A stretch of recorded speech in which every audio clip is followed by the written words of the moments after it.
Beleza, começou então. Estou projetando aqui a parte da aula de Machine Learning básico aí, tá? Ou revisão de Machine Learning aí, né?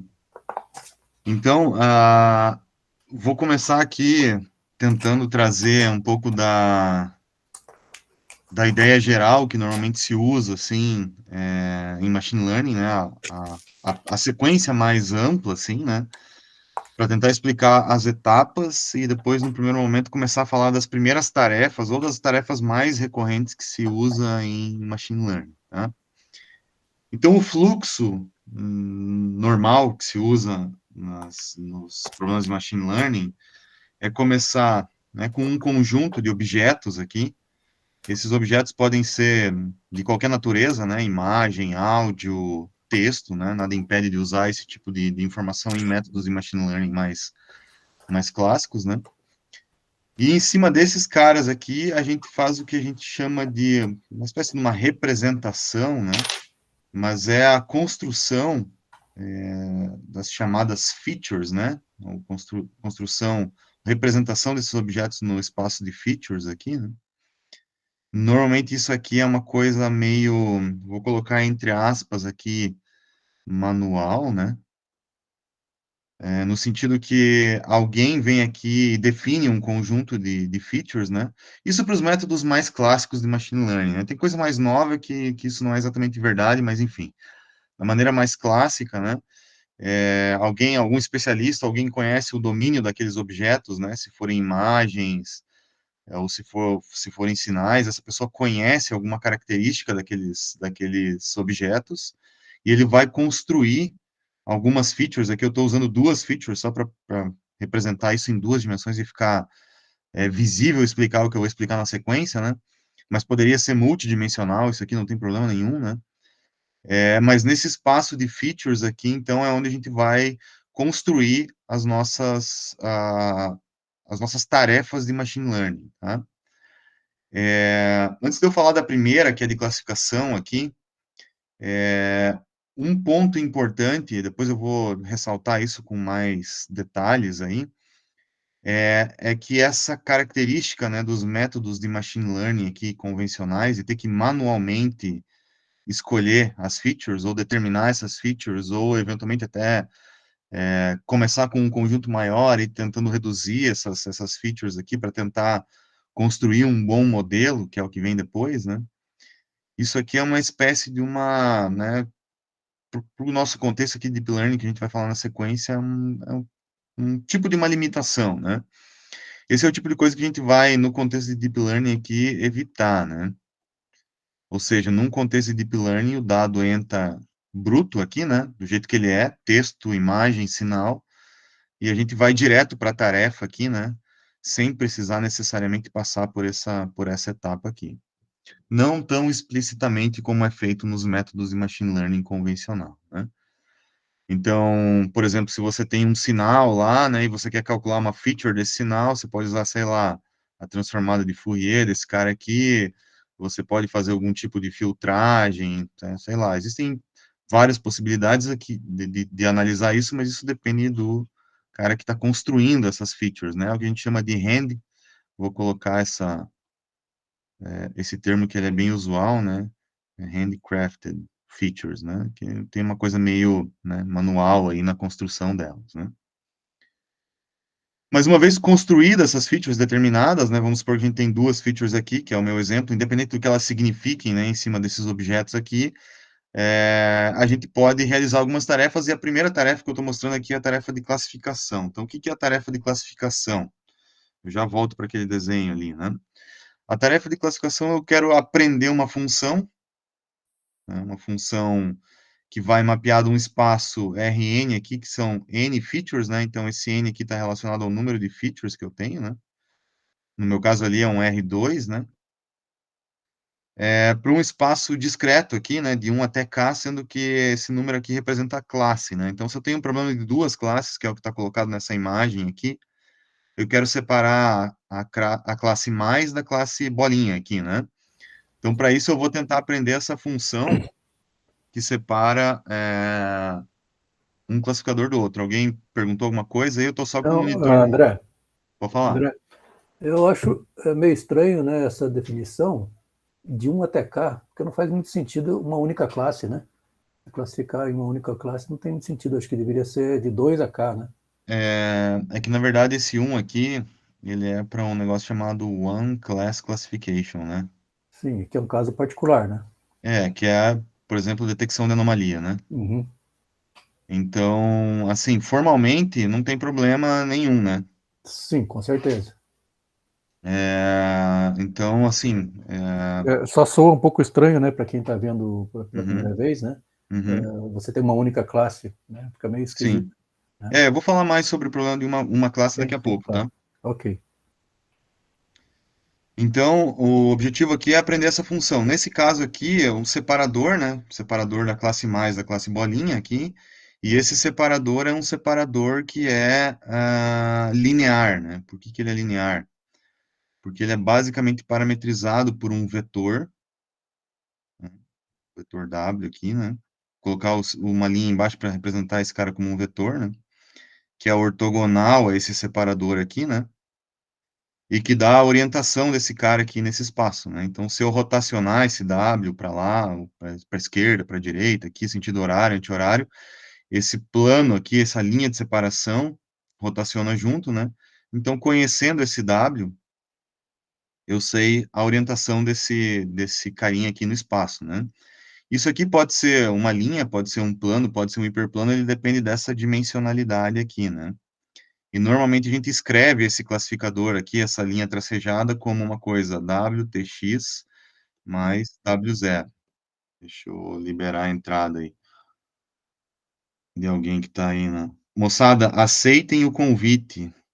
Ó, vou falar de novo isso aí. Aceitem o convite do Google Meet e entrem com o e-mail que vocês têm lá para acessar o Google Meet, né? Se você está entrando aqui com outro e-mail, me passa que eu coloco no convite e você aceita e você entra aqui, porque quem entra depois aqui e, né, não está com o convite aceito, de repente eu preciso parar, daí trocar aqui, que às vezes atrapalha um pouco. Então, me mande o e-mail que vocês vão acessar aqui e eu vou é, deixar todo mundo no convite lá para não ter esse tipo de interrupção, beleza? Então, voltando aqui, né? Eu estava falando que a gente está construindo um classificador que tem esse vetor W aqui, né? As features, então, é x1 e x2 aqui, estou trabalhando com duas features, né? E esse negócio vai ser um WTX, produto interno, né? WTX aqui, mais W0. O resultado desse negócio aqui é um escalar, né? Então, eu conhecendo o W, eu conheço a orientação, é como se fosse a generalização de um coeficiente angular de reta aqui, né? Mas isso para qualquer dimensão, né? Então, ele é a orientação desse cara aqui no espaço. E esse W0 aqui é a distância desse cara aqui em relação à origem, né? Então, essa distância até aqui, né? É o que parametriza esse classificador ser linear, né? Então, ele é linear porque a combinação entre os parâmetros que definem esse classificador, o vetor W aqui, né? Particularmente, né? E as features é um produto aqui, né? Então, uma combinação linear, então por isso esse cara aqui é um classificador dito linear, né? Que é talvez o mais clássico de todos aí, né? E aí tem mais essa parcela aqui que, né, delimita a distância dele, né? Isso aqui não é o único formato, né? Mas é o único formato que tem uma parametrização bem conhecida aí, né? Que são os classificadores lineares, mas ele também pode ser não linear. Não linear significa que ele pode ter qualquer formato de separação entre uma classe e outra aqui, né? É, E aí não necessariamente ele vai seguir esse formato aqui, essa parametrização, né? É, E aí depende de cada caso, vai ter um tipo de representação diferente aqui, uma não linearidade diferente, né? Então ele pode ser, como o Heitor falou ali, né, de uma classe, que é algo que eu vou explicar mais para frente, duas classes, que é o que eu estou mostrando aqui, bolinha e mais, ou K classes aqui, que é o que a gente chama de multiclasse, né? Então, voltando no meu slide anterior aqui, né, o que eu tenho aqui, então, depois que eu construo o espaço de features, né, a primeira tarefa que eu tenho é um classificador, nesse caso aqui linear, né, pode ser não linear também, nada me impediria de ter alguma coisa assim, ó, sei lá, né, que separasse essas classes, azul da vermelha aqui, né? Vou falar um pouquinho sobre isso depois aí. Mas é esse separador de tal maneira que quando eu tenho um novo objeto que eu não sei o que ele é, eu represento ele por meio das mesmas features que eu tenho, para todos os objetos que inicialmente eu defini, as mesmas handcrafted features lá, né? Coloco esse cara nesse espaço de features, e aí eu testo ele nesse classificador. Se o produto WT, vamos supor que esse cara aqui seja representado por um vetor x asterisco aqui, né? Se o WTX asterisco aqui, tá, vai lá, mais W0, né? Vou deixar, às vezes eu vou esquecer desse cara aqui, mas enfim. Se esse produto aqui for, por exemplo, positivo, né, maior que zero, ele vai estar desse lado do plano. Se ele for negativo, ele vai estar desse lado desse plano aqui, sendo que no plano, esse produto aqui, né, o resultado de tudo isso daqui é exatamente zero. Né? Então, com isso, eu consigo fazer uma coisa chamada generalização, né, desse modelo aqui, que é saber qual é a classe, né? Se ele é negativo, então provavelmente ele é classe B, se ele é positivo, então provavelmente ele é classe A.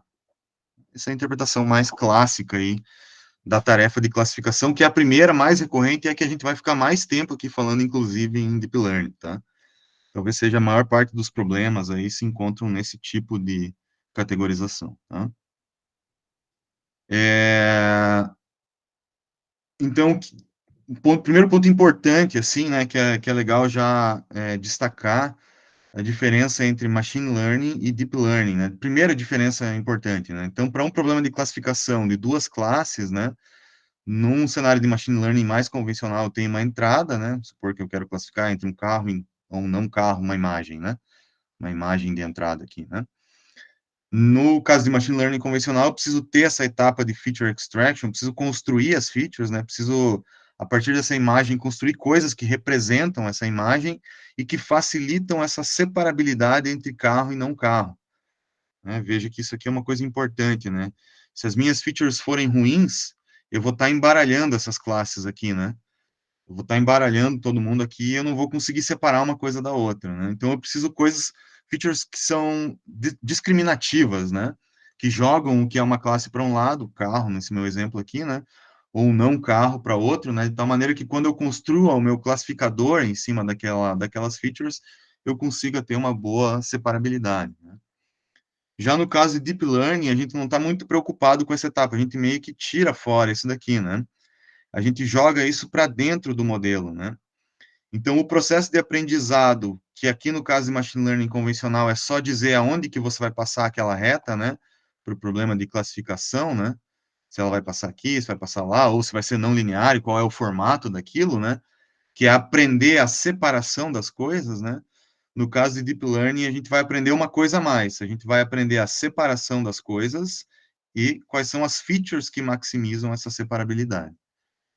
Então, a gente joga um dado bruto na entrada, uma imagem bruta na entrada aqui, passa por um processo que faz a extração dessas features, aprende essas features e a classificação para gerar essa discriminabilidade, né?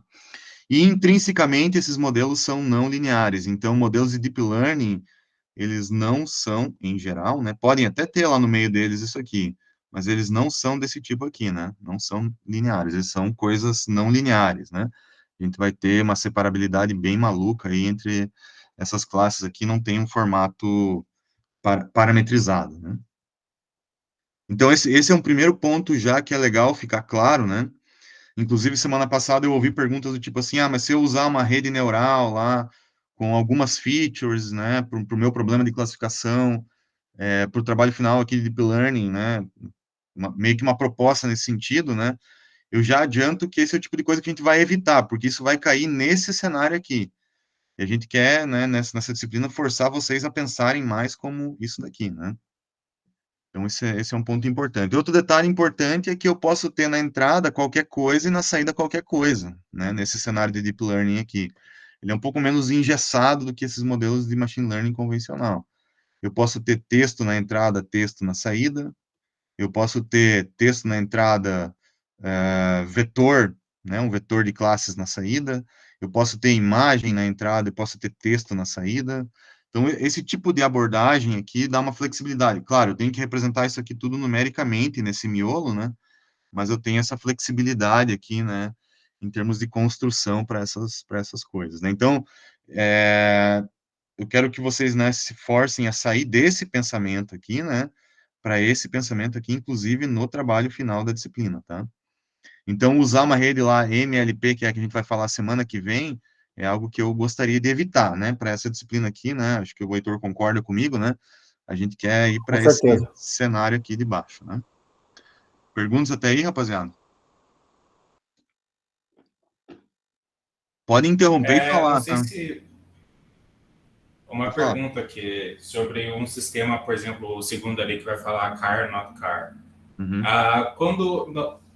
Mesmo que o output seja binário, né, tipo sim ou não, é só uma curiosidade, não é interessante, mesmo na classificação, você treinar como se tivesse mais categorias do que apenas duas, e daí no final, se der car, é car, se der qualquer outra, é não car, para evitar que a né, que o resultado esteja meio, como eu posso dizer, enganador, ou não tem a ver, mesmo quando é só duas classes, não tem overfit nem nada assim. Não necessariamente, né? O overfit é uma outra história, né? Que não depende necessariamente do número de classes. Ela depende mais do que está no miolo aqui. Eu vou falar um pouquinho mais sobre isso depois, tá? Então, você pode ter um problema de duas classes sem problema nenhum, né? Isso não vai, digamos, te comprometer o desempenho, né? Mas também pode ser interessante você ter uma coisa do tipo assim, ó, essa classe eu não conheço, né? Não é nem a classe um nem a classe 2. No caso do carro aqui não vai caber bem, né? Mas é uma classe, digamos, desconhecida, né? Então, esse cenário é um cenário que a gente chama de Open Set, né? Vou escrever aqui no canto, ó, Open Set. Então, ao invés de você construir, vamos supor que eu tenho a classe um aqui, né? A classe 2 aqui. Ao invés de eu construir um separador entre essas classes, que divide esse universo do lado esquerdo para o lado direito, né? Eu vou construir uma coisa assim, ó, em volta dessa classe aqui, em volta dessa classe aqui. Caiu aqui é cruz, caiu aqui é pontinho, caiu aqui é não sei. Beleza. Beleza? Nesse caso, você já está trabalhando com clusterização, né? Não necessariamente. Não. Pode ser, mas não necessariamente. Tá? Já vou falar mais sobre isso. Então, beleza. Então, outro problema que é bem parecido com o de classificação é o problema de regressão, né? Então, a regressão, o que muda essencialmente é que eu vou levar de um RN das features, né, de N features aqui, para um número real. Então, ao invés de ser um problema onde você está discretizando ali, né, o teu espaço, né, você está colocando isso aqui, o que você quer prever é um valor real, né, dessa função, e isso leva a um problema de regressão. Então, regressão eu tenho uma feature, por exemplo, x1 aqui, né, e o que eu quero prever é o valor y, né, dessa feature aqui. Então, eu tenho vários pontos aqui, estou usando uma reta, nesse caso também é um WTX, né, mais W0.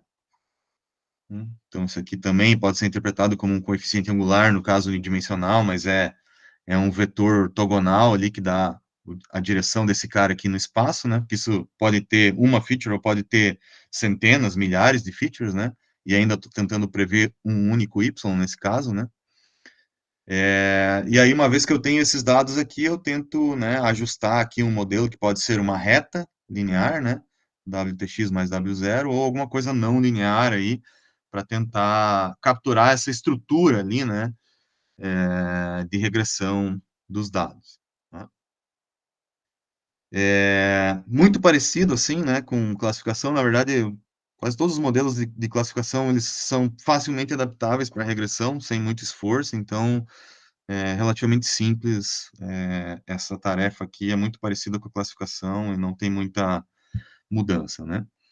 Aí tem uma outra tarefa, que é a tarefa de clusterização. Então, uma coisa importante, tanto na classificação quanto na regressão, é que eu pressuponho que eu tenho esse cara aqui, ó.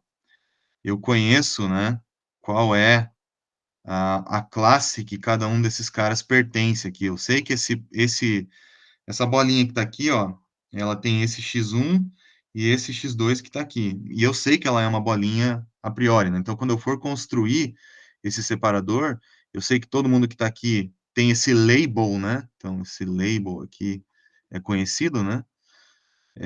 E a bolinha, esse aqui que é cruz, que está do lado de lá, também é conhecido, né? Então, eu sei de antemão essas informações. Normalmente, isso se diz que é supervisionado, né? Então, supervisionado no sentido de eu conheço esses labels. Para cada pontinho desse aqui, eu posso construir uma matriz, né? Uma matriz de features, né? Normalmente a gente coloca cada coluna aqui é uma feature, né? Cada linha é um exemplo desse aqui, né? E eu sei, tem um vetor associado a essa matriz de features aqui, que é o vetor de labels. Então, por exemplo, se for bolinha aqui, vai ser, sei lá, 1, né, para todos os exemplos aqui, para todas as linhas que forem bolinha, e 2 para todos que forem cruz. Aprendizado supervisionado convencional. Né? Nesse caso aqui do clustering, que está mais perto do aprendizado não supervisionado, eu não sei qual que é a classe desses caras aqui, eu não sei se isso aqui, inclusive, é uma classe ou não, né? Então, o que eu quero tentar, por meio desses métodos aqui, é descobrir alguma relação, né, entre esses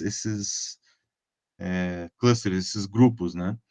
Então, esses caras aqui que estão nesse cantinho aqui, de repente, podem ser similares, podem ser, inclusive, uma classe, né? Então, ao aplicar um método de clustering, o que eu posso tentar descobrir é uma coisa como essa que está aqui do lado direito, né? Revelar que esses caras aqui pertencem a uma mesma estrutura, esses a outra e esses a outra, né? Então, pode ser uma coisa bem comportada, como essa que eu estou colocando aqui, né? Lembrem que estou usando todos os meus exemplos aqui em 2D, mas isso pode ser, né, em qualquer dimensão, o que dificulta essa visualização aqui, né? Então, eu posso ter uma coisa de localização, como essa que eu coloquei aqui, né, espalhadas aqui, né, num espaço de features, né? Posso ter uma distribuição de densidade, né? Esse aqui pode formar um grupo e esse outro, de acordo com a densidade, né? Ou posso ter uma coisa bem complicada aqui, que são formatos arbitrários, né? Por exemplo, esses dois aqui, né? E esses anéis aqui, né? Que podem formar grupos, mas que estão relacionados a um formato mais do que localização ou densidade, né? Então, essa tarefa aqui, ela não leva em conta o label, né? Eu não tenho essa informação, eu não sei. Então, por isso, ela é dita, por vezes, né? Não supervisionada. Então, é a nomenclatura que se usa para métodos de clustering, né? E eles podem ser usados, né? Tem como você usar isso aqui, ou pelo menos alguma coisa disso aqui, no contexto daquilo que eu falei antes, que é o tal do OpenSet, né? A diferença aqui, no caso do OpenSet, eu sei, por exemplo, que isso aqui é classe 1, isso aqui é classe 2, e isso aqui é classe 3. Isso me dá algum benefício para construir, né? Essas coisas aqui. Então, eu não preciso ser inteiramente não supervisionado. E isso não é semi-supervisionado, tá? Às vezes tem gente que usa esse termo, mas não está certo. Eu já vou explicar o que é semi-supervisionado. Alguém falou alguma coisa aí? Não, professor, pode ficar tranquilo. Não, eu ia só fazer um comentário que uma vez eu, em um projeto, utilizei Cohonen para fazer não supervisionado e fazer a clusterização que a gente não conseguia por métodos estatísticos, né? Então, funciona super bem, bem interessante mesmo. Sim, é um método de agrupamento, né? Eu vou falar de alguns mais daqui a pouco, tá?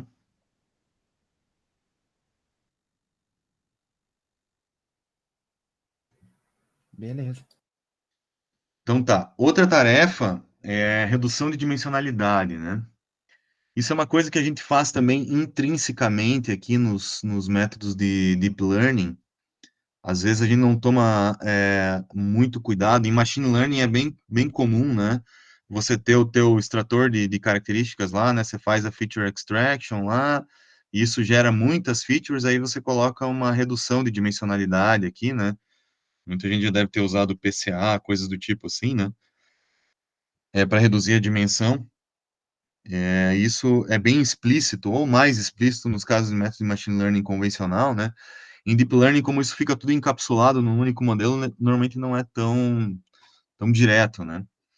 Mas a redução da dimensionalidade, ela tem uma característica, né? Que, às vezes, né, pode acontecer da gente ter uma quantidade de dimensões maior do que a gente realmente necessita para representar uma determinada característica de um grupo de dados, né? Estou representando aqui uma ideia disso, né? Que seria, por exemplo, esses dados aqui, que eu tenho 3 dimensões para representar esses pontinhos aqui, mas, eventualmente, uma delas seria esses dados todos projetados nessa linha aqui, né? Já seria suficiente para capturar esse comportamento, né? Então, essa projeção aqui numa linha seria uma projeção, uma redução de dimensionalidade linear, né? Eu poderia fazer uma coisa parecida aqui nesses dados também, em 3 dimensões, e tentar plotar, projetar eles numa linha também, em uma dimensão, né? Que seria essa dimensão dada por essa linha aqui em torno do anel, né? Projetar esses caras aqui, né? De repente conseguir olhar essa única dimensão. Isso aqui já é uma ideia não linear aí, né? De projeção, isso aqui é um pouco mais abstrato, né? Ou também uma coisa como essa aqui, né? Que tem esse formato quadrático aqui, né? Então, eu não precisaria todas as dimensões, vamos usar o caso linear, que é mais fácil de ver, né? E, de repente, só uma aqui seria suficiente para capturar aquela informação, né? E isso aqui ajuda bastante a reduzir coisas relacionadas a overfitting e tal, que eu vou falar mais adiante, tá? Aqui eu tenho um exemplo da base de dados do MNIST, né? O MNIST é de reconhecimento de caractere, né? Que são imagens como essas aqui, né? Dos números de 0 até 9, né? E eu estou aplicando um método de redução de dimensionalidade, porque essas imagens têm uma dimensão enorme aqui, eu não me lembro exatamente quanto, mas é na ordem de algo em torno, acho que é 28 por 28, as imagens, Isso. então, é isso, né? Isso. Então, seria esse a dimensionalidade original dos dados, e aqui eu estou plotando em duas, ó, x1 e x2, por um método qualquer aí de redução de dimensionalidade, tá?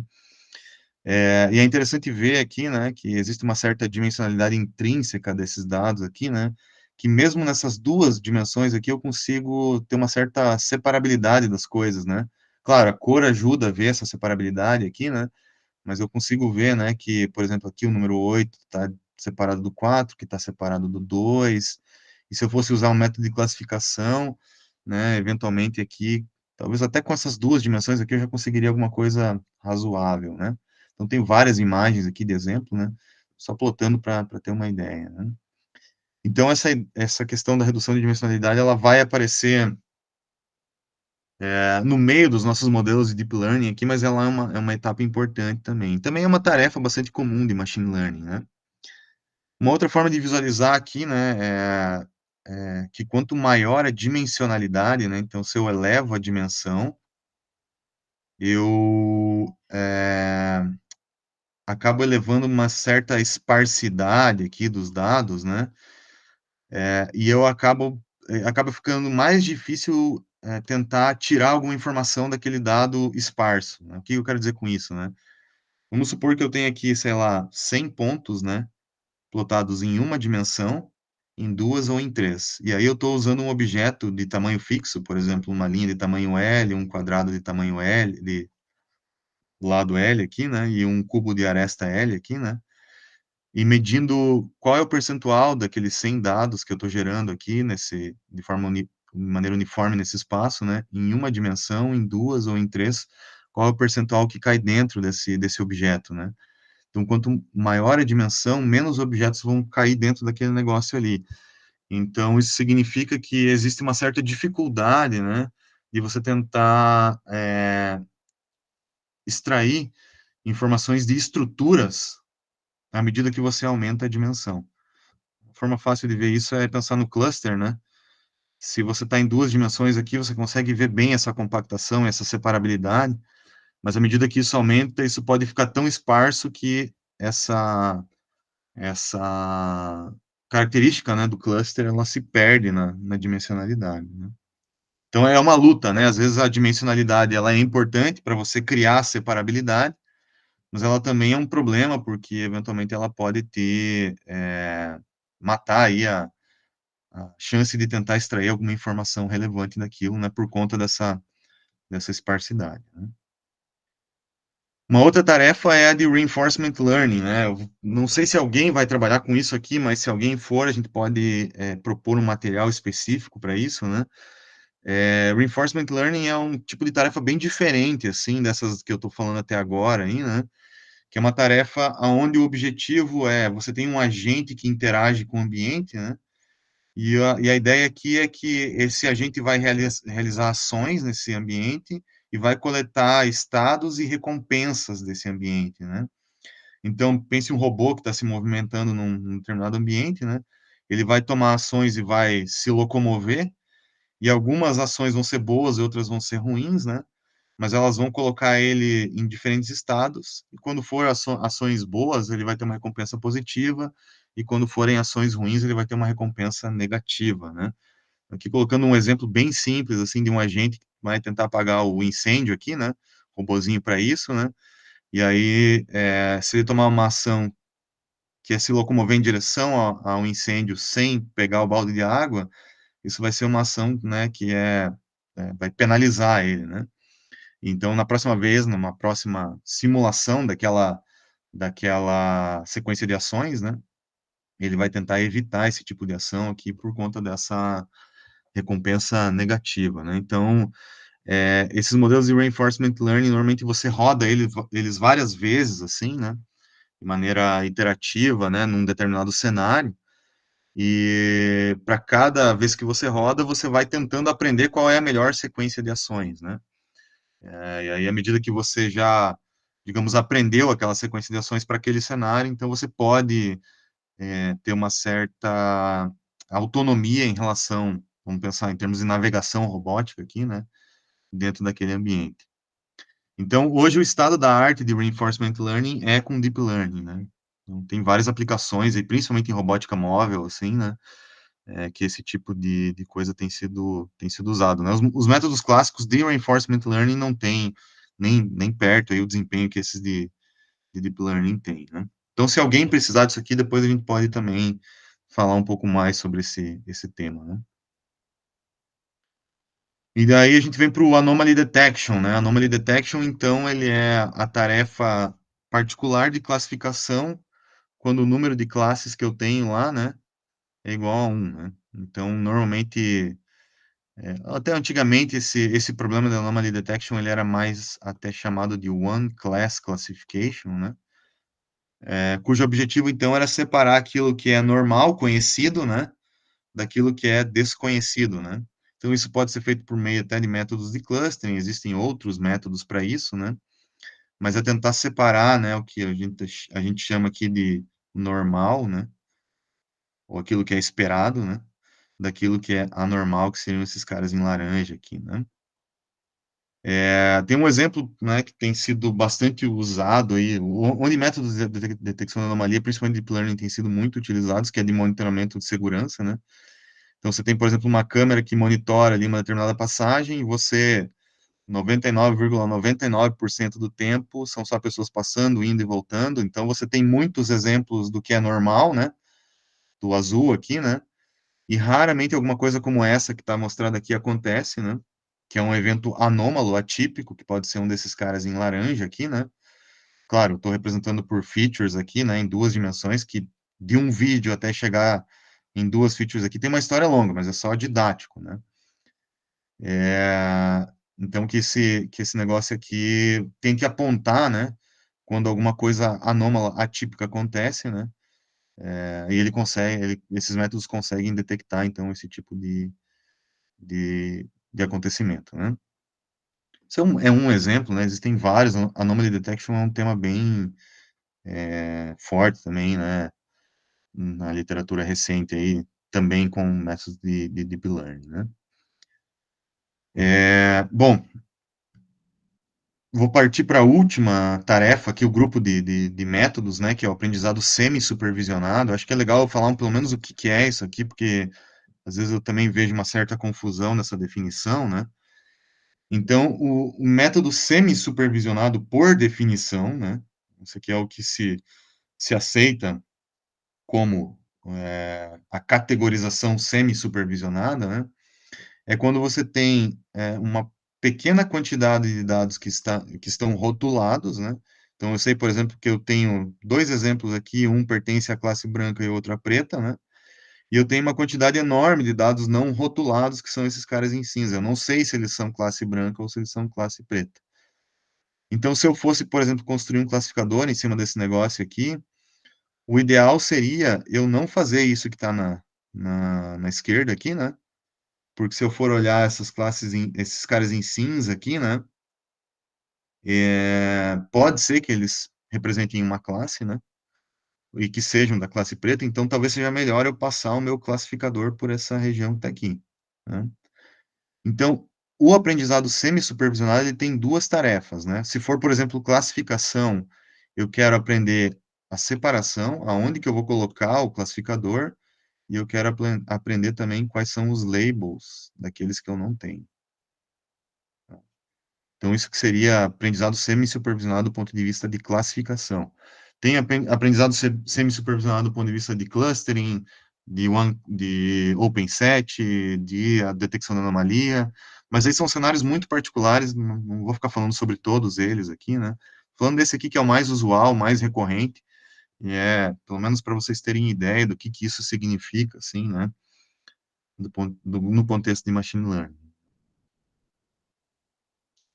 Então, essa que é a ideia né, de você tentar fugir dessas regiões de alta densidade de pontos aqui na hora de você traçar essa separação e de quebra ainda aprender quais são os prováveis labels que você vai ter aqui para esses caras não rotulados, né? Hoje se usa bastante métodos semi-supervisionados em Deep Learning para ajudar no que a gente chama de anotação, né? Às vezes você tem um dataset ali que não está anotado, ou seja, você não tem os labels disponíveis ali para o teu dataset. Então, eventualmente, você pode construir um método semi-supervisionado para ajudar nesse processo de anotação. Isso também pode ser um tema interessante aí para trabalho final da disciplina, algo que, né, pouca gente explora aí, né, no contexto de Deep Learning, pelo menos no que a gente tem visto aqui nessa disciplina, né. Bom, isso leva a gente aqui para um conjunto meio resumido e não exatamente muito preciso, né, das aplicações, né, que se tem em cada frente, né. Então eu coloquei aqui alguma ideia, né, só para pelo menos ilustrar, né, quais são as aplicações típicas de detecção de anomalia, né. Então problemas de segurança em rede, né, um problema de detecção de anomalia. Eu dei o exemplo lá de monitoramento de segurança, fraude em cartão de crédito, é um exemplo clássico de detecção de anomalia, né. Alguns exemplos de reinforcement learning, né, em jogos tem sido usado, né, brutalmente esse tipo de aplicação, né. Quando você tem alguma tarefa que você precisa aprender, isso aqui se usa bastante em robotização de processos, né, RPA, navegação, né, principalmente em robótica móvel, algum tipo de coisa que envolva decisão em tempo real. Enfim, reinforcement learning também está bem recorrente aí na literatura, né. Aí, supervised learning, que principalmente ou é regressão ou é classificação, né? Se for classificação, é fácil de imaginar, tem vários exemplos, né? Classificação de imagem, diagnóstico, enfim, né? Regressão também tem muita coisa, né? Talvez o que mais tem puxado aí os modelos de Deep Learning ultimamente é forecasting, né? Pode ser de tempo ou coisas envolvendo aí mercado financeiro, né? Aí a gente vem para o aprendizado não supervisionado. Às vezes o pessoal coloca redução de dimensionalidade como uma subtarefa aqui de não supervisionado. Isso não necessariamente é sempre verdade. Existem métodos de redução de dimensionalidade que são supervisionados, né? Então, o ideal seria puxar um braço daqui, mas, enfim, estou seguindo esse diagrama aqui, né? Então, não supervisionado pode ser clustering, né? Posso tentar aí fazer um sistema de recomendação, que é a aplicação mais recorrente aí de métodos de clustering, né, segmentação de clientes, consumidores, enfim, né. Na parte de redução de dimensionalidade, acho que a grande maioria dos métodos a gente acaba usando mais para visualização mesmo, né, para tentar ver em 2 dimensões ou em 3 dimensões o que está acontecendo com os dados ali, né. E aí os de semi-supervised learning aqui também tem bastante coisa, que aí depende do tipo de semi-supervised que você está usando, se é de classificação, né, se ele é de clustering, enfim, então também tem bastante coisa aqui, eu não vou ficar detalhando muito isso aqui para a gente não perder muito tempo aí, né?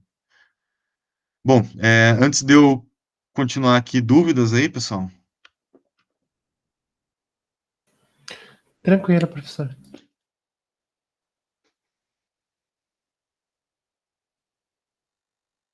Beleza, muitos de vocês, como a gente viu na semana passada, naquela estatística que o Heitor levantou ali, né, já tem conhecimento de machine learning, então talvez isso aqui vocês já devam ter ouvido falar muito, né, mas eu estou tentando colocar sempre numa perspectiva aqui do contexto da disciplina, até para já ir setando a mente de vocês aí para pro esquema que a gente vai usar aqui na disciplina, né? Então, eu vou falar ainda hoje, né, sobre alguns métodos de machine learning, dessas tarefas que eu falei até aqui. Eu vou tentar recapitular, né, algumas coisas que são mais clássicas, assim, pelo menos para a gente repassar esses caras aí, né? Mas antes de eu falar efetivamente de um ou outro método, eu queria falar de dois tipos eu chamei de roadmap aqui, não sei se é uma boa palavra para descrever isso, mas é meio que uma visão geral que eu acho que é importante ter, né? De quando você pega um problema de machine learning, quais são as etapas que você tem que passar até chegar num modelo final, né? Então, isso seria mais ou menos o que eu estou colocando aqui nesse primeiro slide, né? Então, seria desde a hora que eu coletei o dado até eu ter o modelo final, né? Quais são as etapas que a gente normalmente passa, né? E quais são os pontos importantes que a gente faz em cada uma dessas etapas, né? Então, eu queria falar um pouquinho disso. E também eu queria falar a interpretação um pouco mais, não tão macro, mas mais reduzida, assim, né? Do ponto de vista de treinar um modelo de machine learning, que no fim das contas é muito do que a gente usa em deep learning, né?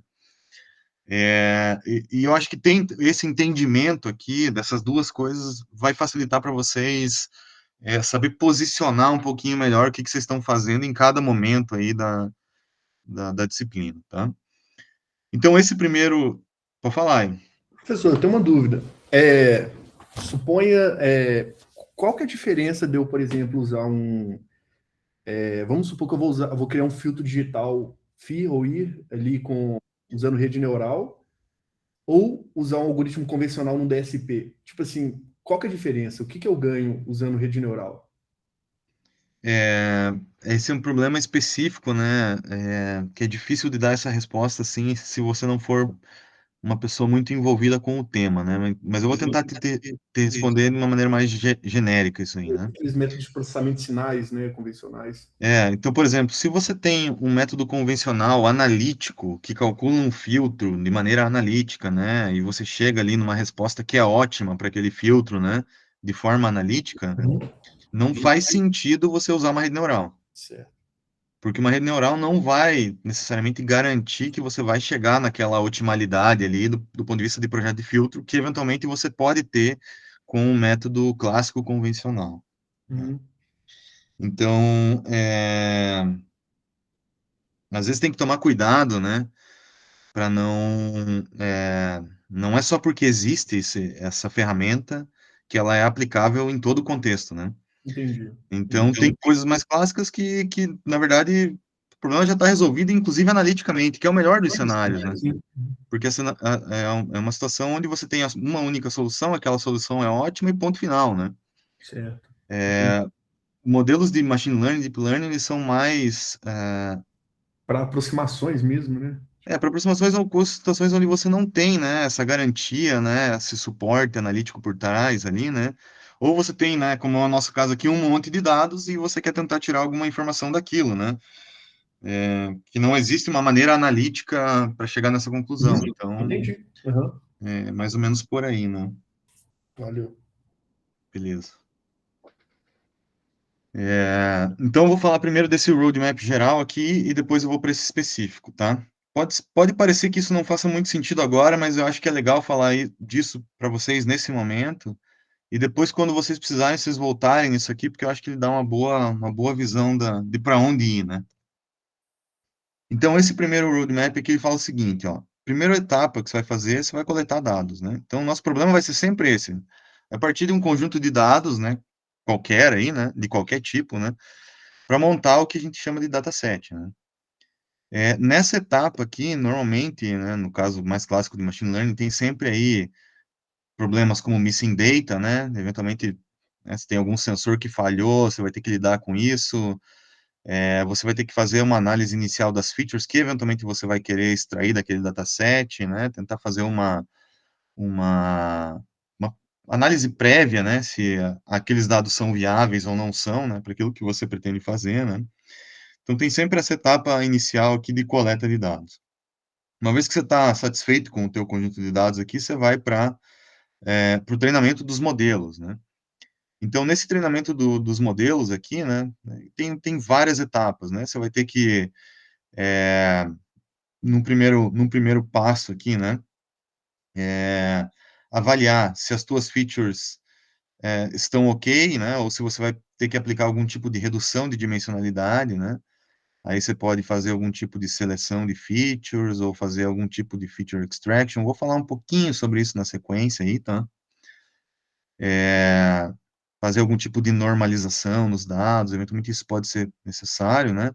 Depois você vai escolher um ou alguns algoritmos de machine learning para o teu problema, que pode ser classificação, regressão, sei lá, né? O que você está mexendo ali. Mas você vai ter que testar esses caras, né? Esses caras normalmente têm alguns hiperparâmetros que têm que ser selecionados, depois eu vou falar melhor sobre isso, né? Então, também você vai ter que selecionar esses hiperparâmetros aqui para tentar otimizar, né, esses modelos aqui. E você vai repetir esse processo, às vezes, inúmeras vezes, até você estar feliz com o teu modelo, né? Dizer que, né, escolhi o meu algoritmo aqui, eu vou usar esse cara aqui, e aí, para todos os novos dados que eu tiver, né, eu posso usar aquele modelo que eu construí, que possivelmente ele vai ter um bom desempenho, né? Normalmente a gente também deixa separado aqui no início, ó, uma parte do dataset inteiro que você tem lá, né, chamado dataset de teste, que é o que é usado para avaliar o teu modelo final aqui, né, para você ver como que ele se comportaria aqui num conjunto de dados não visto por ele durante o treinamento, né, que é o processo onde você otimiza o teu modelo, né.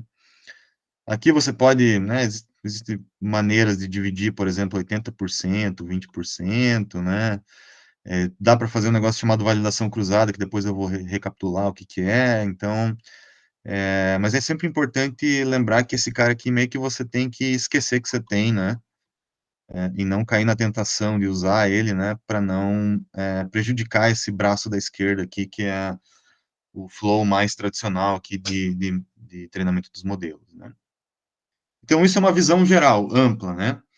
Com relação a essa etapa aqui, né, que é o treinamento, que serve para machine learning, mas também serve para deep learning, né, eh, eu tenho esse outro roadmap aqui, que ele é, então, é o específico do treinamento dos modelos, né.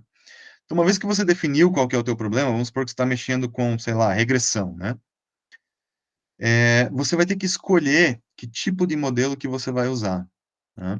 Então, por exemplo, se você escolheu usar um modelo linear, você sabe que você está falando de um modelo que tem essa característica aqui. Essa é a equação, tá? Então, o teu processo de aprendizado, né, o que que o treinamento vai fornecer quando você escolhe esse modelo aqui, ele vai te dizer qual é o W, né? Qual é o W que você vai encontrar quando você treinar com todos os dados lá, né? Então, você tem vários pontinhos lá, você vai encontrar o W, a reta, né, o problema de regressão, qual que é o W que mais se ajusta aos teus dados, né?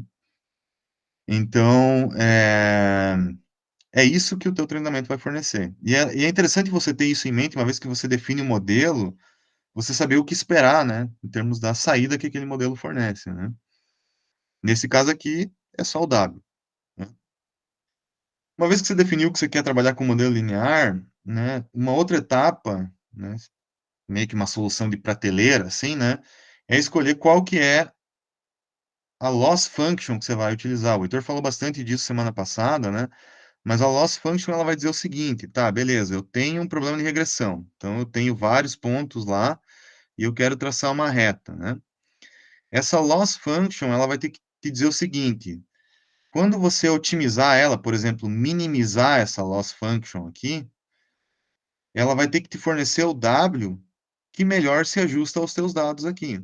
No caso de regressão, esse W seria colocar essa reta aqui, onde esse erro, por exemplo, né, seja a soma desses erros aqui, que é entre o que você está atribuindo com a reta e o que você tem, né, no teu ponto aqui do teu conjunto de treinamento, ele seja, a soma de todos desses caras aqui seja o menor possível. Então, por exemplo, a tua loss function pode ser essa mean squared error aqui, né, o MSE, o erro quadrático médio, né, em português. Que é a soma desses caras aqui, né. Então, quando você minimizar essa soma desses erros aqui, o que você vai obter é esse W aqui. Tá?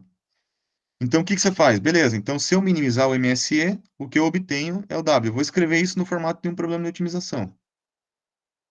Aí eu vou escolher um método de otimização para resolver esse problema aqui. Na maior parte das vezes, vocês vão ver aqui que é tudo baseado em descida em gradiente. Não vou falar sobre ele hoje, vou deixar mais para adiante, tá? Quando você calculou, né, resolveu aqui iterativamente a descida em gradiente, você achou o W, que é o mais apropriado para a tua solução. Nesse caso aqui, ó, chamei de W asterisco, né? E aí, se eu tenho um novo x aqui, que eu não sei qual é o valor correspondente do y dele aqui, para esse problema de regressão, né? Tenho esse cara aqui, eu uso a reta para aproximar aquele cara lá. Então, simplesmente coloco ele na minha equação. Não tem nenhum método de machine learning ou de deep learning que a gente vai falar aqui que não segue exatamente esse mesmo roadmap. Muda a loss function, muda o modelo, muda um pouquinho o método de otimização, tem um detalhe ou outro que, né, altera da forma como os dados entram, né, se a parte de extração de features usa uma camada convolucional ou não é convolucional, se usa um modelo de atenção, que é o que a Transformer usa, ou não é um modelo de atenção. Enfim, tem detalhes que mudam, por exemplo, na característica do modelo, na loss function que é utilizada, mas a sequência é sempre exatamente a mesma. Inclusive, se você tiver uma ideia muito maluca e você inventou a tua loss function ali, que você acha que vai ser perfeita para o teu problema, esses métodos de deep learning permitem você fazer isso sem problema nenhum. As ferramentas que a gente vai usar aqui são preparadas e prontas para isso, né? Ah, você inventou a tua arquitetura ali, né, o teu modelo ali, que você acha que é sensacional para o problema que você está trabalhando. Beleza, só você conectar, concatenar coisas ali no framework que a gente vai usar aqui, e você tem o teu modelo, a tua arquitetura de Deep Learning, tá? A sequência é exatamente a mesma. Se você tiver isso claro na tua cabeça, acho que ajuda muito a pensar aí no que você pode fazer em termos de contribuição, ou eventualmente até modificar coisas, soluções de prateleira, né, para o teu problema, né. É sempre importante pensar que no nível de pós-graduação, né, a gente não está aqui só para usar o que os outros fizeram, né, a gente está aqui para propor coisas novas, né, então esse tipo de raciocínio às vezes pode ser importante para isso. Deu para entender aí essa? Sim.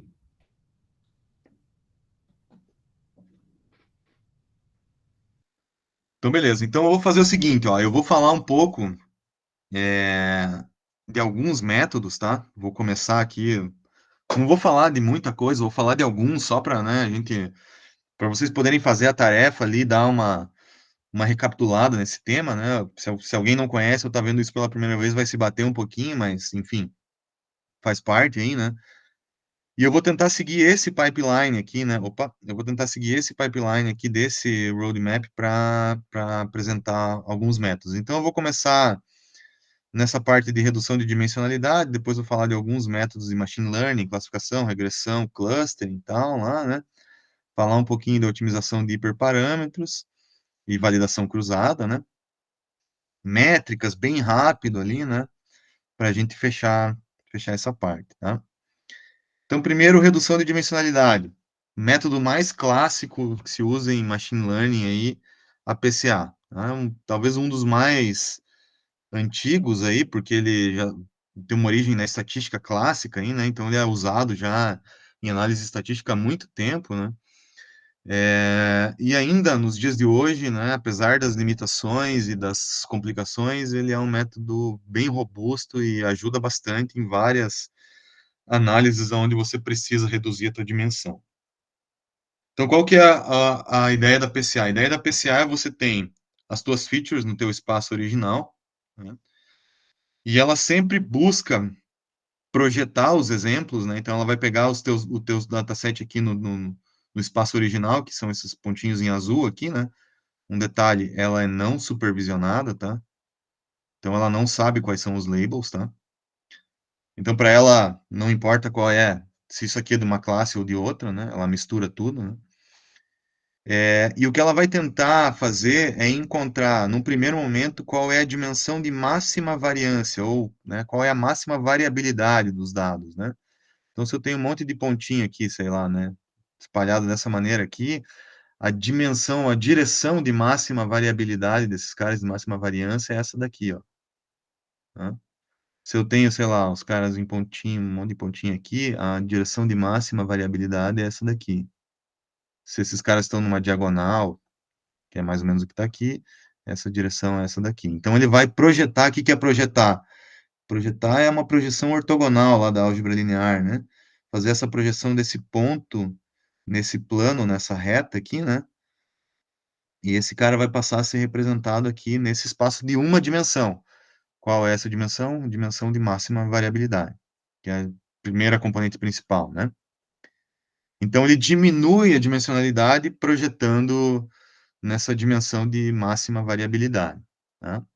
Ele retém a variância, né, dos dados, ou tenta reter a máxima variância dos dados, né? Aqui eu estou saindo de duas para uma dimensão, né, mas eu poderia fazer isso para mais dimensões, poderia sair, sei lá, de 100 dimensões para duas, por exemplo, né? Aí um detalhe é que as dimensões da PCA, então a primeira é a de máxima variabilidade, a próxima vai ser ortogonal a ela. E, né, se você tiver mais componentes principais aqui, você pode escolher esse número, né? Você vai ter sempre dimensões, direções aí que são ortogonais aí, né? Normalmente a gente escolhe o número de dimensões aqui em relação ao percentual da variância retida, né? Então, se você faz uma análise lá, eu consegui reter, sei lá, 90% da variância com duas componentes principais. Bom, então, de repente, esse número para você é adequado, né? Em geral, você trabalha com algo em torno de 90%, 95% da variância, né?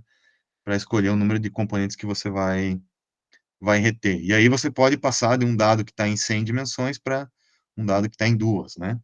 Ou um dado que está em 28 por 28 dimensões, que é o que está aqui, né? Para duas dimensões, e você, né? Mantendo essa projeção da máxima variância, eu ainda consigo manter aqui uma certa separabilidade, né? Mas isso não é garantido e eu já vou explicar o porquê, tá? Então, a ideia da PCA é tentar aplicar essa redução de dimensionalidade, né? Por que a redução de dimensionalidade é importante? Ela ajuda a controlar o problema do overfitting, que ainda hoje eu vou recapitular isso aí com vocês mais adiante, tá?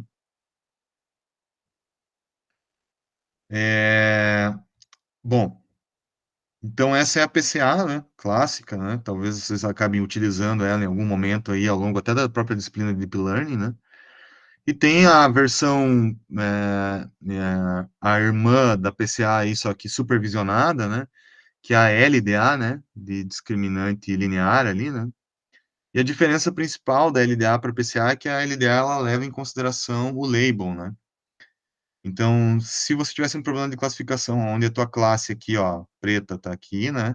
E azul tá aqui, se você fosse plotar isso na primeira dimensão de máxima variância, que é essa direção A0 aqui, ó, essas classes ficariam embaralhadas, né?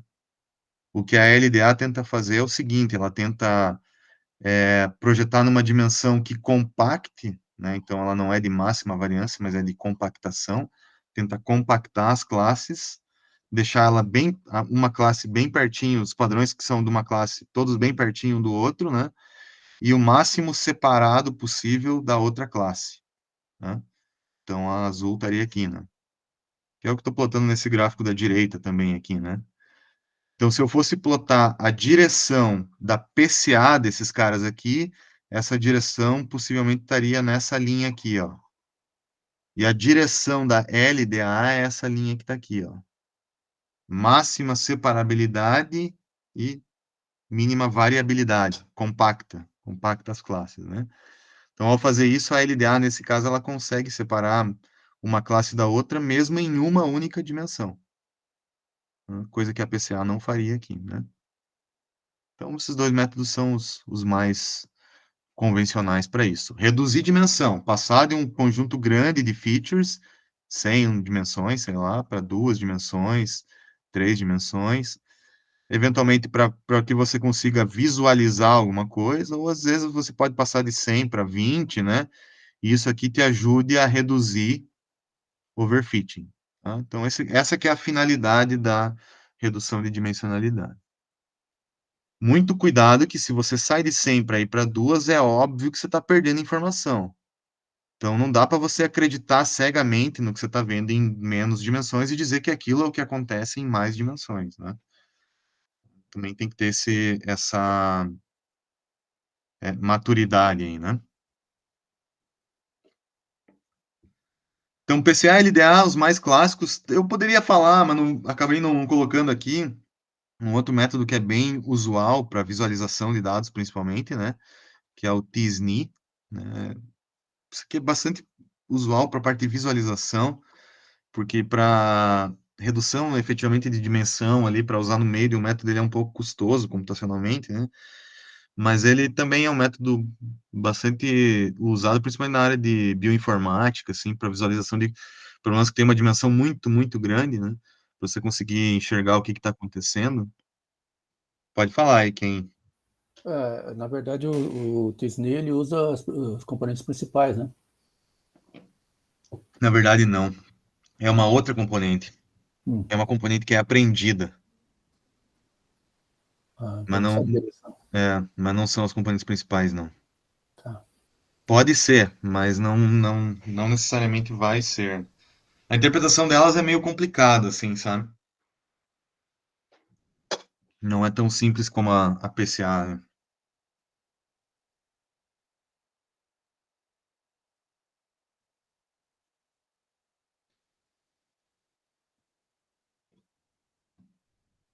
Beleza, então, não sei o que aconteceu aqui. Beleza, agora destravou. Então, ó, sair da redução de dimensionalidade. Então, só voltando aqui no nosso roadmap aqui, né? Tô saindo da redução de dimensionalidade e tô indo agora para a parte de métodos de machine learning. Vou começar com a parte de classificação.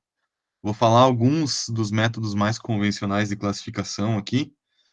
Deixa eu só ligar o meu carregador aqui. Não sei se ficou dúvidas aí, gente.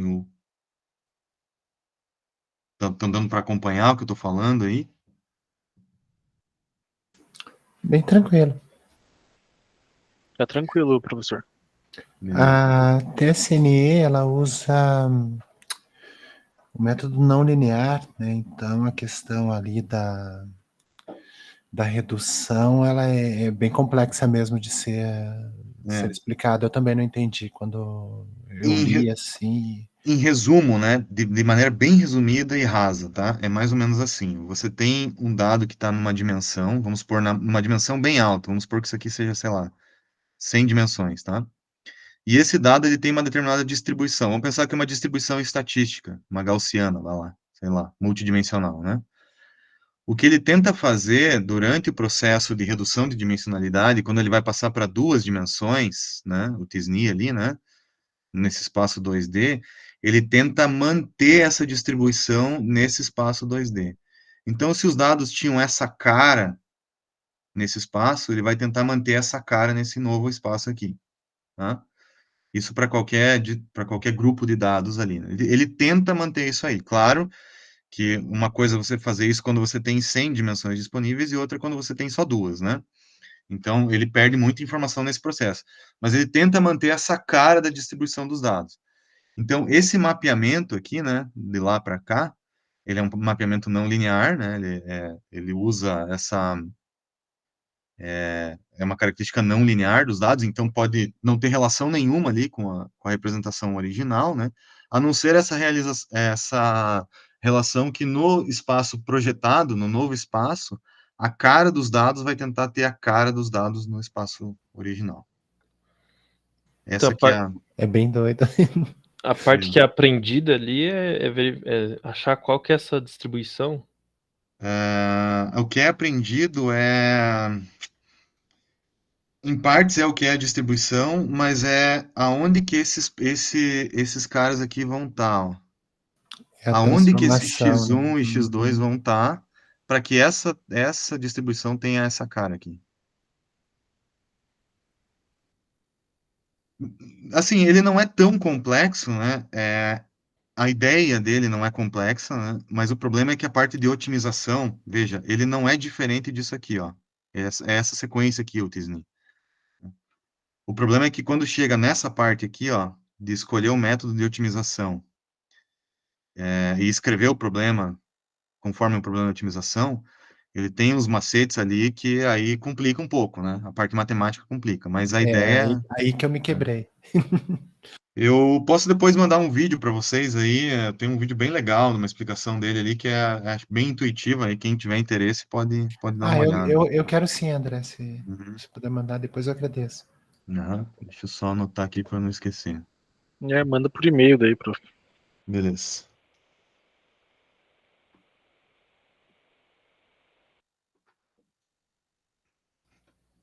Só antes de você mover para a próxima parte, Uhum. professor, desculpa aí atrapalhar, Pode falar? Não, manda ver.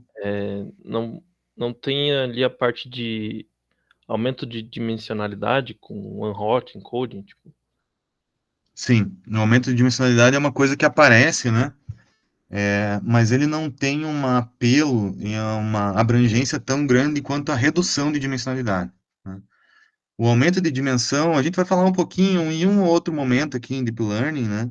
Mas ele não é tão impactante quanto a redução. A redução é bem mais importante, porque ela tem a relação direta com a questão do overfitting, então, e ela é uma coisa que é mais usual de mexer, né? O one-hot encoding, por exemplo, você acaba usando quando você tem uma coisa do tipo, sei lá, vamos supor que você tem uma feature lá que vai dizer, sei lá, o exemplo clássico, né? Tamanho de camiseta. Então, tamanho de camiseta pode ser, sei lá, pequena, média ou grande, né? Então, de repente, você pode querer, para na hora de transformar isso aqui em número, né? Que é sempre uma etapa que você vai ter que fazer, porque todas as features vão ter que ser número em algum momento, né? Mesmo que entre texto, mesmo que entre imagem, mesmo que entre qualquer coisa no teu modelo, isso aqui vai ter que virar número, né? Então você pode, por exemplo, escolher a seguinte representação para isso, né? Eu vou chamar o P vai valer 1, o M vai valer 2 e o G vai valer 3. Beleza. O G é maior que o P, então até faz sentido 3, 2 e 1 aqui, né? Porque até mantém uma certa ordem de grandeza aí, né? Mas se for cor, por exemplo, né? Sei lá, você tem 3 cores lá, né? R, G e B para ficar fácil. Vermelho, verde e azul, né? Então, se você for colocar 1, 2 e 3 aqui, putz, azul não é maior que vermelho, né?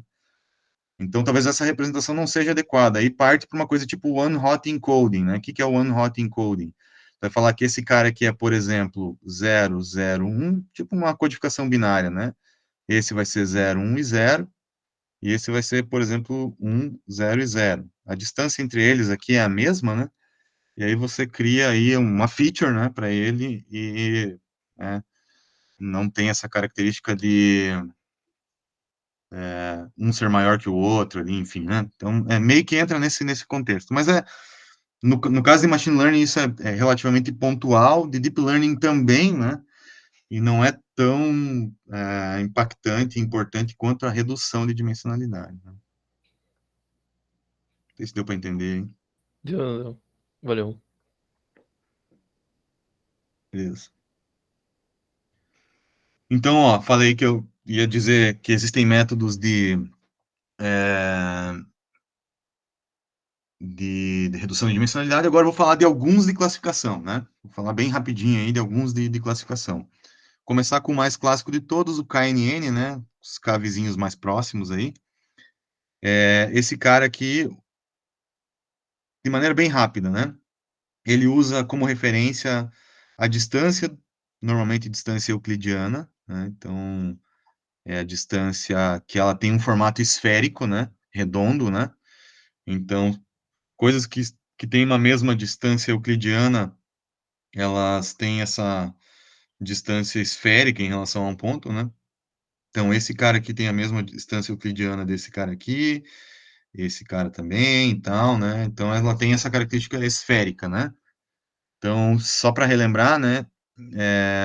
A distância que não é esférica, pode ter um formato arbitrário, elíptico e tal, né? É uma distância chamada distância de Mahalanobis, o nome do cara lá, né? Então, essa é uma distância onde você pode deformar aqui, né? Essa medida aqui, né?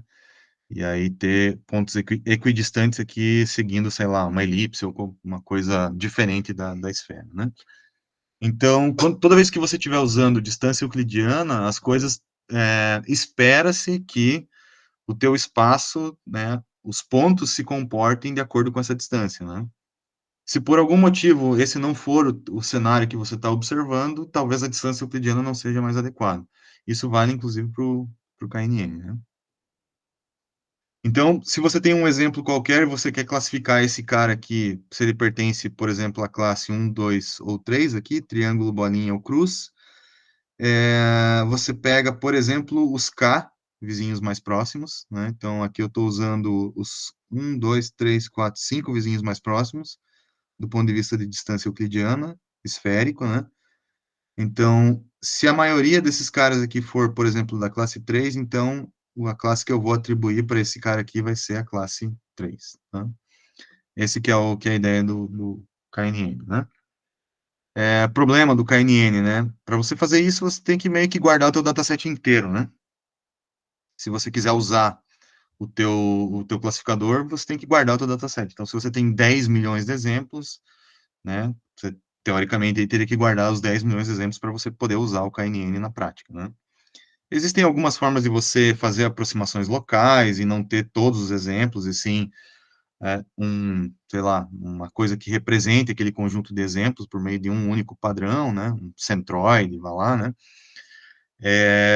E por incrível que pareça, em Deep Learning, às vezes, muitos modelos acabam recaindo em coisas parecidas com o KNN, né? Então, é difícil, eu tenho visto, assim, nos últimos anos, que existe uma luta, né? É igual a PCA, né? Vai ano, vem ano e todo mundo falando mal e ao mesmo tempo usando, né? Então sempre tem um paper ali, alguma coisa que no fim das contas acaba tendo que fazer algum tipo de distância aos mais próximos para tomar algum tipo de decisão. Então esse é um algoritmo, apesar das grandes limitações aí, inclusive teóricas que ele tem, né? Acaba que a gente não consegue se livrar, né? A PCA é a mesma coisa, né? Todo mundo fala muito mal, mas está aí até hoje, né? Bastante gente usando, então esses caras aqui a gente acaba que tem que sempre retomar, né? Então esse é o KNN, né? Então, uma dúvida que pode surgir, né? Já é um bom momento para a gente falar. Beleza, como é que eu escolho esse K, né? Por que 5? Por que não 7? Por que não 1 só, né? Então, isso entra dentro do contexto, né, daquilo que eu falei antes lá, de otimização de hiperparâmetros, né? Então, hiperparâmetro para a gente aqui não é a melhor definição do mundo essa, mas vou usar ela porque é o que a galera de Deep Learning usa, né? É um parâmetro que controla alguma característica aqui, né, do modelo, né? Então, hiperparâmetros são coisas que a gente pode setar, né, para os modelos, enquanto que um parâmetro é algo que a gente vai aprender, né? Então, quando a gente aprende o modelo, né, até plotei aqui um exemplo de 3 classes do KNN, né, ele é bem não linear, né, só para relembrar isso, acho que é importante, né, uma separação bem não linear, porque ele acompanha essa não linearidade da distância aqui, que é eventualmente esférica, né. Então, quando eu aprendo a separabilidade das coisas ali, né, então, o que o algoritmo aprende fica nos parâmetros e aquilo que eu seto fica nos hiperparâmetros, tá? E se eu seto, eu tenho que ter uma metodologia para selecionar isso, né? A metodologia mais clássica é usar um negócio chamado grid search ou, eventualmente, o random search, em conjunto com a validação cruzada. Então, como é que funciona esse negócio aqui, né? Recapitulando bem rapidamente. Se eu tenho um parâmetro que eu tenho que selecionar, por exemplo, o K do KNN, né? Eu vou separar ali em uma grade, né? Então, eu estou colocando 2 parâmetros aqui, mas vamos pensar em um só, que é o K do KNN, né? Eu vou colocar vários valores que eu vou testar, sei lá, o K igual a 1, o K igual a 3, 5, poderia testar mais aqui, né? Poderia testar outro parâmetro, por exemplo, sei lá, a distância, né? Distância euclidiana, Mahalanobis e sei lá que outra distância, existem tantas outras aí, beleza. Aí você vai separar esse grid, né, que ele pode ser, né, pode ser o que a gente chama de grid search, pode ser uma separação ali com espaçamento pré-definido, né, ou pode ser uma coisa aleatória, né, que é o tal do random search. Tá? A gente vai falar mais sobre isso ao longo aí da disciplina, né. Então, você separou ali o grid, né, o que você vai fazer? Você vai pegar para cada par aqui, né, sei lá, K igual a 1, distância de sei lá o quê. Aí você vai fazer o seguinte, você vai lá para o teu conjunto de treinamento, então aqui é o teu conjunto de treinamento, não é o conjunto de teste. O conjunto de teste você já esqueceu que você tem ele, nessa altura do campeonato aqui, né? E aí você vai fazer um negócio chamado validação cruzada, né? O K-fold cross validation, né? O K aqui, né? O do K, estou usando o K igual a 5, né? Então estou fazendo 5 folds, 5 subconjuntos, né? E nesses subconjuntos, nesses subconjuntos, 1/5 eu deixo para um negócio chamado validação e 4/5 para o treinamento do modelo. Isso aqui embaralhado e selecionado de maneira aleatória, né? Então, o primeiro subconjunto eu pego esse cara como validação, o outro é esse, e assim até o quinto, né? Então, eu vou fazer o seguinte, eu vou treinar esses caras aqui com esse par de parâmetros aqui, né? E vou avaliar o desempenho nesse cara aqui. Depois eu vou pegar esses aqui e avaliar o desempenho nesse aqui. E faço isso para todos, eu vou ter 5 performances, e aí eu faço a média, né, dessas 5 para dizer, ó, para esse par aqui, ó, olhando para todos esses dados, eu consigo ter uma performance, sei lá, de 80%. Já vou falar de algumas métricas, mas vamos supor que eu tenho uma medida de performance aqui que deu 80%. Eu vou fazer isso para todos aqui, esse outro 90%, esse aqui deu 70% e tal. Aí eu vou escolher aquele cara lá que deu o melhor média de desempenho. Né? Posso fazer isso com o K-fold, poderia fazer só com um fold, né? A gente usa mais para não ter algum viés desse split dos dados aqui, né? E ter uma coisa estatisticamente um pouco mais robusta, né? Então, essa que é a ideia, né, do grid search em conjunto com a validação cruzada. Pode ser grid search, então pode ser separado num grid, ou pode ser random, né? O random tem algumas vantagens, mas eu vou deixar mais para falar sobre elas mais adiante. Então, só um outro detalhe que às vezes se fala, né? O cross-validation, ele está aqui, ó, ele está dentro desse miolo, né? Na parte de otimização dos hiperparâmetros, né? Mas nada impede de eu fazer um cross-validation aqui também, ó. E ter vários, né, subconjuntos de teste, né? Então, seria uma validação cruzada dentro de uma validação cruzada. Isso se chama nested via. Deixa eu colocar aqui. Nem sei se tem termo em português para isso, né? Nested cross validation. Então, elas estão, né, Alinhado. alinhadas, né? Mas eu não sei se usa esse termo, né, em português. Alinhado. É. Mas eu não sei se usa esse termo. Acho que se usa mais nested cross validation mesmo. Eu não sei se tem o termo validação cruzada alinhada, né? Eu nunca vi. Mas enfim, né? Então você poderia fazer 5 folds aqui, né? E 5 aqui. Claro que isso fica custoso computacionalmente, mas, né? Aí você teria 5 diferentes conjuntos de teste para você avaliar e ter uma média e tal, né? Eventualmente pode ser melhor. Né? Bom, vou falar de outros modelos de classificação aqui. Deixa eu só ver como é que a gente está aqui para planejar a parada aqui. Eu acho que eu vou terminar esses de classificação, que é rapidinho aqui, e depois a gente deixa a parte dos demais modelos para fazer um intervalinho, e depois a gente volta e termina aqui. Não tem mais tanta coisa aí, né? Outro modelo de classificação bastante usual, inclusive, recentemente tem até um paper publicado nesse assunto aqui, que existe uma certa tendência que é o seguinte, né? Tudo aquilo que tem um bom desempenho de classificação e que não é deep learning, que é mais na área de machine learning, né? De classificação, os melhores modelos são modelos baseados em árvore de decisão, que é o que eu vou falar aqui. Então, normalmente é o Random Forest, daí tem o XGBoost, esses outros caras aí que, nos desafios do Kaggle, quando não é Deep Learning, né, que tem os melhores desempenhos, são modelos de árvore de decisão. E existem alguns estudos recentes, né, tem um paper bem recente publicado nessa área, que tenta explicar o porquê que esses modelos de árvore de decisão são tão bons quanto Deep Learning em alguns casos, né. Inclusive com analogias e com provas matemáticas que existe uma similaridade intrínseca entre essas duas coisas. Mas isso ainda não é consenso na literatura, então eu não vou entrar nessa discussão, né?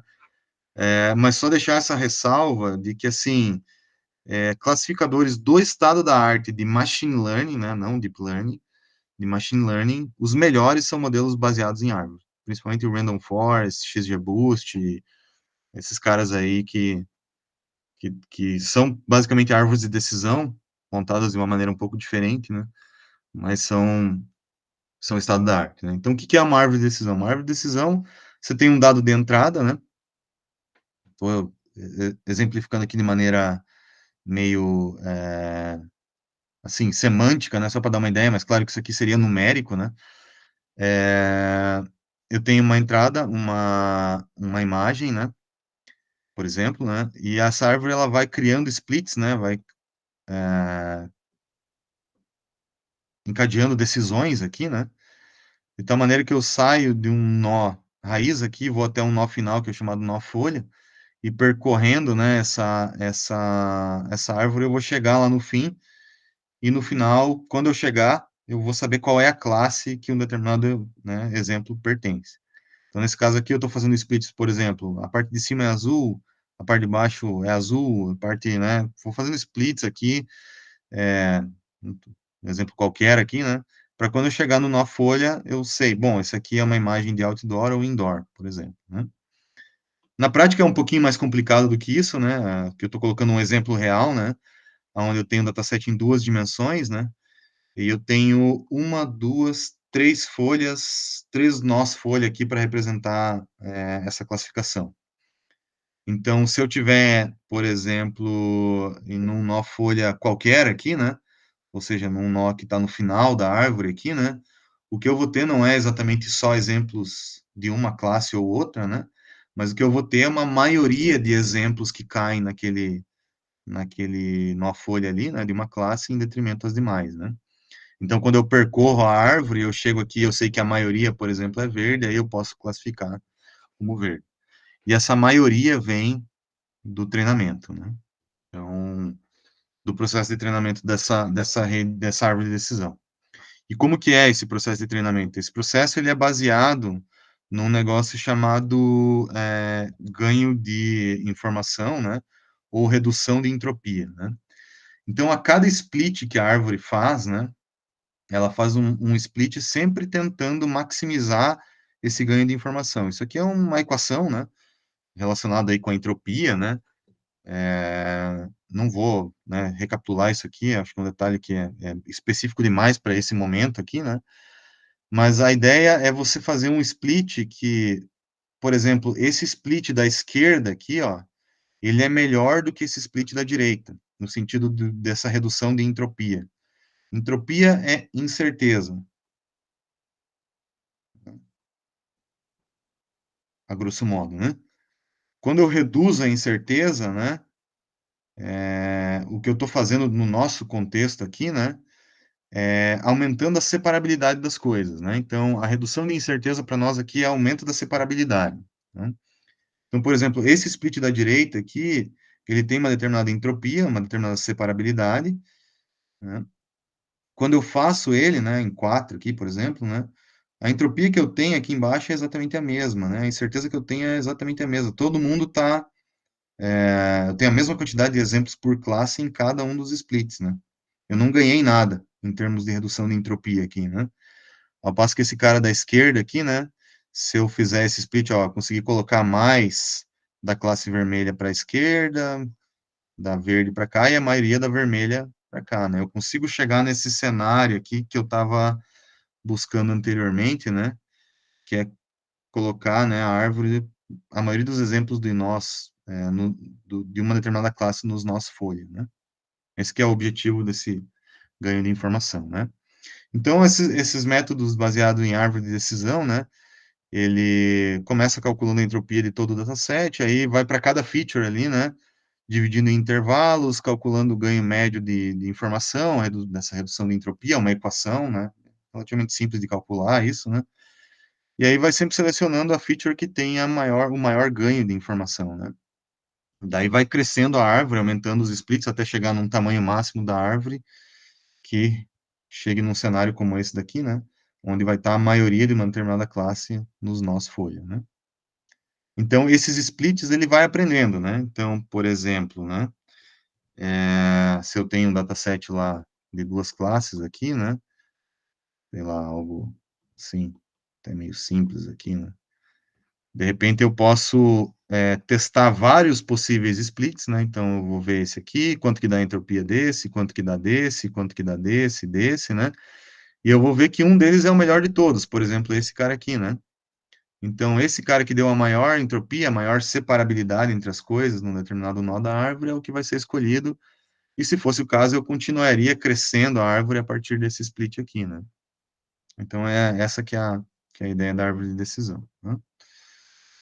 Aqui eu estou mostrando um resultado de classificação dela, né, porque ela é bem característica, a árvore de decisão, ela sempre tem uns splits assim, né, maior que tanto vai para a direita, menor vai para a esquerda, depois, né, ele vai crescendo a árvore e vai concatenando esses if e else aqui, né, então é sempre uma separação, assim, bem hard, assim, né, sai de uma classe para outra ali, né, é, sempre como se fosse um if e else, maior, menor, né, do que um determinado valor, né, mas é importante lembrar que ele é não linear, né, ele é uma separação não linear, não é uma reta, né, não é uma reta de separação. Se eu vou concatenando várias coisas aqui, eu tenho algo que pode ser bem não linear, inclusive, né. São coisas que têm essa cara aqui, né, por exemplo, a separação entre classes, né. Então ela tem essa como se fosse uma coisa quantizada ali, né, sei lá. Mas é a cara da resposta de uma árvore de decisão, né. Aí tem o modelo clássico da literatura aí, que ganha um monte de coisa no Kaggle, né, que é o Random Forest. O Random Forest, ele combina várias árvores de decisão por meio de um ensemble, né. Então, o que que é um ensemble? Um ensemble é eu pegar várias árvores de decisão, então tem aqui, sei lá quantas árvores de decisão, posso ter centenas de árvores de decisão, né, que individualmente não são muito boas, mas na combinação, na média, né, ou na mistura dessas coisas aqui, elas acabam ficando boas, como está esse exemplo de regressão aqui que eu estou colocando na direita, né?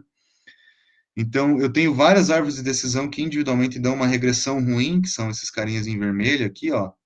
Então, se eu olhar a resposta de uma única árvore aqui, ela é horrível, né? As árvores também podem ser usadas para regressão. Regressão e classificação é praticamente a mesma coisa aqui, tá? Mas quando eu somo, quando eu pondero, né, combino essas várias árvores individualmente ruins, a combinação delas acaba ficando muito boa. Então, tem essa resposta média aqui, que para aproximar, por exemplo, essa função seno aí, é relativamente adequada, né?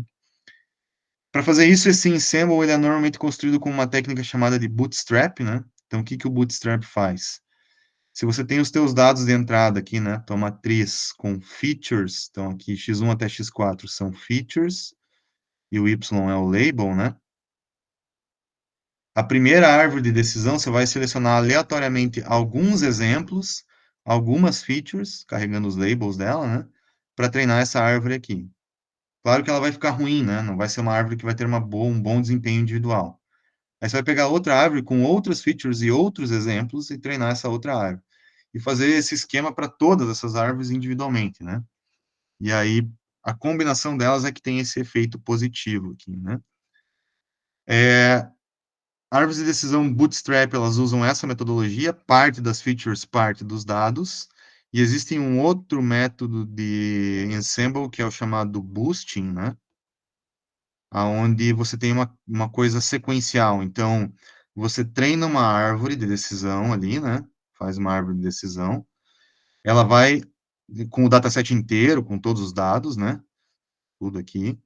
Ela vai cometer alguns acertos e alguns erros. Aquilo que ela errou, você vai treinar uma próxima árvore de decisão que vai tentar acertar aquilo que ela errou anteriormente. E você vai fazendo isso sequencialmente. Então, quando você treina modelos sequencialmente, pegando o dataset inteiro, isso se chama boosting, né? Então, você vê lá aqueles modelos tipo XGBoost, que tem bastante na literatura lá, né? Eles são modelos que têm essa característica aqui, né? E esses modelos tipo Random Forest, então, são com Bootstrap, né? São as duas técnicas estatísticas que se usa nessa treinamento de árvores aí, né? Deixa eu falar rapidamente aqui deixa eu ver como é que a gente tá só de tempo. Ainda tem mais alguns slides, mas os próximos são tranquilos. Eu acho que eu vou fazer o seguinte, eu acho que a gente pode interromper agora aqui, porque senão acho que a gente vai passar muito aqui até das 7h30, só para a gente dar um intervalinho. Eu vou deixar esse tempo para, se alguém tiver alguma pergunta aqui, e depois a gente retoma a partir da Logistic Regression em diante aqui, né? Dúvidas aí, gente? Tranquilo por enquanto. Isso. Então, vou interromper essa gravação aqui, tá? Depois eu começo outra, para não ficar esse vazio aí, né? Vamos fazer um